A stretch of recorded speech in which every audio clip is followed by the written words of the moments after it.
নমস্কাৰ বন্ধুসকল, আজি আমি শিকিম যে টেলিগ্ৰাম একাউণ্টটো আপোনালোকে কেনেকৈ ডিলিট কৰিব। তো ইয়াক পাৰ্মানেণ্টলি ডিলিট কৰিব কেনেকৈ।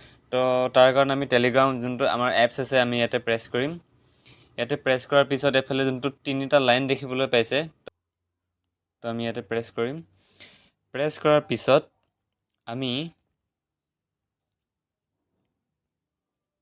এইখিনিতে প্ৰেছ কৰিম। ইয়াতে প্ৰেছ কৰিলোঁ। তাৰপিছত দেখিবলৈ পাইছে এফালে তলত ছেটিংছ দেখিবলৈ পাইছে।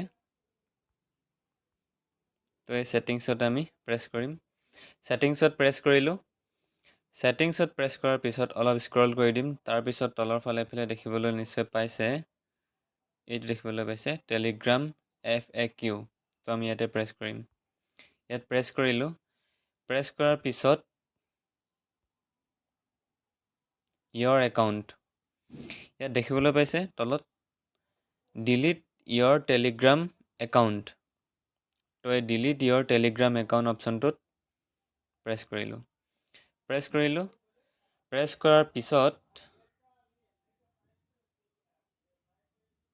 এইফালে দেখিবলৈ পাইছে। তো এতিয়া আমি এই ডিএক্টিভেশ্যন পেজত প্ৰেছ কৰিম। ইয়াতে প্ৰেছ কৰিলোঁ। ডিএক্টিভেশ্যনত পেজত প্ৰেছ কৰাৰ পিছত তো ইয়াত দেখিবলৈ পাইছে ইয়ৰ ফোন নম্বৰ। তো আপুনি যোনটো ফোন নম্বৰে টেলিগ্ৰামটো খুলিছিলে, তো সেই নাম্বাৰটো ইয়াত প্ৰেছ কৰি দিব। যিহেতু আমি ইণ্ডিয়াৰ হয়, তো ইণ্ডিয়াত +91 হয়, তো +91 দি দিলোঁ, দি 97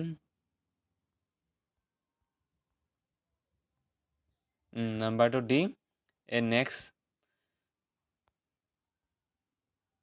নেক্সট অপশ্যনটোত প্ৰেছ কৰি দিলোঁ। নেক্সট অপশ্যনটোত প্ৰেছ কৰাৰ পিছত এটা কনফাৰ্মেশ্যন কোড আহিব, আৰু তাকো আপোনাৰ টেলিগ্ৰামতে আহিব। যোনটো টেলিগ্ৰাম আপুনি ডিলিট কৰিব সেই টেলিগ্ৰামতে আহিব। এইটো আপুনি বেক নকৰিব। ইয়াতে এনেকৈ কৰি আপুনি এনেকৈ নিজৰ টেলিগ্ৰাম পেজটোলৈ আহক। ইয়াতে প্ৰেছ কৰক। প্ৰেছ কৰি পেলাই এইফালে থকা এই চিনটোত যোনটো পুৰণ চিন আছে ইয়াতে প্ৰেছ কৰি দিয়ক। ইয়াতে প্ৰেছ কৰিলোঁ। প্ৰেছ কৰাৰ পিছত মই ইয়াতে এটা কনফাৰ্মেশ্যন কোড আহিছে, এইটো টেলিগ্ৰাম বুলি দেখিবলৈ পাইছে। এইফালে দেখিবলৈ পাইছে আপোনালোকে টেলিগ্ৰাম ৱেব লগইন কোড। তো আমি ইয়াতে চিম্পল প্ৰেছ কৰিম। কোডটো লৈ ল'ম। কোডটো এতিয়া আপোনালোকৰ কোনো নাম্বাৰ নাহে, নাম্বাৰ সলনি আপোনাৰ এনেকৈ আহিব। এইফালে হয়তো দেখিবলৈ পাইছে যদি মই আপোনালোকক অলপ দেখুৱাই দিছোঁ। এইটো চিধা যোনটো দেখিলেনে ইয়াৰ লগইন কোড VDG5, তো ইমানখিনি মনত ৰাখিব হয়তো আপোনালোকে নোৱাৰিব। তাৰ কাৰণে কি কৰিব, আপুনি এই গোটেই পেজটোকে এনেকৈ দেৰিলৈকে প্ৰেছ কৰি কপি কৰি ল'ব। কপি কৰি পুনৰ এবাৰ যোনটো আমাৰ কোড, সেই কোডটোত এবাৰ দেৰিলৈকে টিপি দিয়ক, নিজে ছিলেক্ট হৈ যাব। তো এইটো হৈ গ'ল। ওপৰৰ ফালে দেখিবলৈ পাইছে কপি, এই কপি অপশ্যনটো দেখিবলৈ পাইছে। এই কপি অপশ্যনটোত প্ৰেছ কৰি দিয়ক। কপি অপশ্যনটোত প্ৰেছ কৰিলোঁ, কপি হৈ গ'ল। ইয়াত তেনেকৈ কৰি পেলাই ইয়ালৈ গ'লোঁ, কনফাৰ্মেশ্যন কোডত গ'লোঁ। প্ৰেছ কৰি পেলাই কপি হৈ থকা যোনটো এইটো দেখিবলৈ পাইছে আপোনালোকে,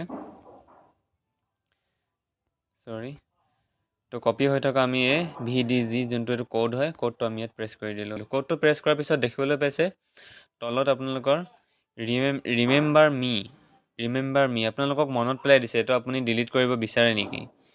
তো আপুনি ইয়াতে ৰিমেম্বাৰ মি অপশ্যনত প্ৰেছ কৰি চাইন ইন অপশ্যনটোত প্ৰেছ কৰি দিয়ক।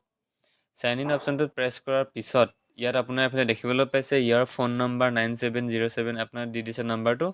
হোৱাই are you leaving delete my account. ইয়াত আপোনাক ডিলিট কৰাৰ আগতে কেইবাটাও ৱাৰ্ণিং দি দিছে, আপুনি এইটো সঁচাকৈ ডিলিট কৰিব বিচাৰেনে। আৰু যদি আপুনি ডিলিট কৰে তেনেহ'লে আপোনাৰ সকলো ডাটা, যিমান SMS ভিডিঅ' সকলো যিবোৰ আছিলে চব ডিলিট হৈ যাব। এনেকুৱা নহয় যে আপুনি এইটো নাম্বাৰত আৰু টেলিগ্ৰাম একাউণ্ট খুলিব নোৱাৰিব কেতিয়াও, সেইটো নহয়। এতিয়া দিনত মই ইচ্ছা কৰিলে 100 বাৰ কি 200 বাৰ 1000 বাৰ খুলিব পাৰিম। এইটো নাম্বাৰতে খুলি ডিলিট কৰিম। কিন্তু মানে কি হ'ব, ডাটাখিনি নাইকিয়া হৈ যাব আপোনাৰ। ইমান দিনে ফ্ৰেণ্ডৰ লগত যিখিনি চেট কৰিছিল, SMS কৰিছিল, ভিডিঅ' কিবা কিবি চব নাইকিয়া হৈ যাব।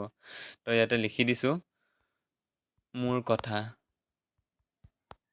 বছ এনেকৈ লিখি ডিলিট মাই একাউণ্ট দি দিলোঁ। যি লিখিব পাৰে ইচ্ছা কথা। আমি সকলোখিনি হোৱাৰ পিছত ইয়াত আকৌ এবাৰ দিছে আৰ ইউ চিয়'ৰ, ৱাৰ্ণিং দিছে আপোনাক, please only delete your account if you are no' longer want to use Telegram. If you delete your account now may not be possible to sign up again several days. তো এইটো আমি অসমীয়াত যদি translate কৰি চাওঁ, আমি এইটো আছামিছত লৈ যাওঁ। বুজি পাইছোঁ, তথাপি আপোনালোকক ভালকৈ বুজাই দিওঁ। সতৰ্কবাণী: যদি আপুনি আৰু টেলিগ্ৰাম ব্যৱহাৰ কৰিব নিবিচাৰে, তেন্তেহে আপোনাৰ একাউণ্টটো মচি পেলাওক। যদি আপুনি এতিয়াই আপোনাৰ একাউণ্টটো মচি পেলায়, তেন্তে কেইবাদিনো পুনৰ ছাইন আপ কৰাটো সম্ভৱ নহ'ব পাৰে বুলি দিছে। তো যিহেতু এতিয়া আমি ডিলিট কৰিব লাগে পাৰ্মানেণ্টলি, তো আমি এইবিলাক বাদ দি পেলাই য়েছ, যোনটো দেখিবলৈ পাইছে ওপৰত দেখাই দিছোঁ, য়েছ ডিলিট মাই একাউণ্ট, এতিয়া আমি প্ৰেছ কৰি দিওঁ। বাছ, আপোনাৰ টেলিগ্ৰাম একাউণ্ট পাৰ্মানেণ্ট ডিলিট হৈ গ'ল। তো এতিয়া আমি এইটো পৰীক্ষা কৰি চাওঁ, যোনটো আমি এপছ পাৰ্মানেণ্টলি যোনটো টেলিগ্ৰাম একাউণ্টটো ডিলিট কৰিছিলোঁ এতিয়া, তো এপছটোত কিবা আছেনে নাই, ডাটা আছেনে নাই, পুৰণা ডাটা কিবা চাওঁ চেক কৰি। এতিয়া প্ৰেছ কৰিলোঁ। টেলিগ্ৰাম একাউণ্টটো প্ৰেছ কৰাৰ পিছত নিশ্চয় এয়া একদম নতুন হৈ গ'ল। এইটো আকৌ এবাৰ বনাব লাগিব যদি আপোনালোকে বনাব বিচাৰে। তো আজিলৈ ইমানেই, ধন্যবাদ।